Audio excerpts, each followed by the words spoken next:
পাসনি? পালি তো আর খুঁজতাম না। বিকেলের দিক দেখলাম সেই মুরগিতে বাঘ দেখছে, ডাকার ভাবু ভালো, ডিম তো থাকার কথা। কানা খুনাসি ঢক করে খুঁজে দেখ। হাত আর নজর যে পর্যন্ত যাই দিচ্ছি তা তো পাচ্ছি না। তাই আজ কয়েকদিন তো বাজার ঘাট নেই, তা কি রানবো? হ্যাঁ তুই কি করলি? আজ কয়দিন বাজার ঘাট নেই, হ্যাঁ খাতি বাতিন নেই, ভালো কথা।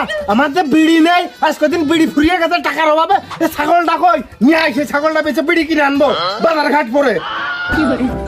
আমি না খেয়ে মরে যাচ্ছি আর তুমি বিড়ি খাবা? ছাগলটা ঝম করে আমি বেঁচে চলে আসছি, তার আগে তুই ডিম খুঁজে ভাইজে আমার নাকি একটু থুস। আর ওই ডিম না খুঁজে পালে কি করব সে কথা তো কয়ে গেলি নে। ও শালা তোমার বিয়ে করতে কি হয়? তুমি ডিম ভাজি পারবা না, খুঁজে পারবা না, তোমার বিয়ে করতে সবাই দিছি। তুই যখন ভেজ রান্না করবি তখন ওর ভিতরে পানি ঢেলে দিবি, যাতে খালি সুবিধা হয়। হ্যাঁ বউ চলে গেছে, তা বিয়ে তুমি আর একটা করতে পারো না?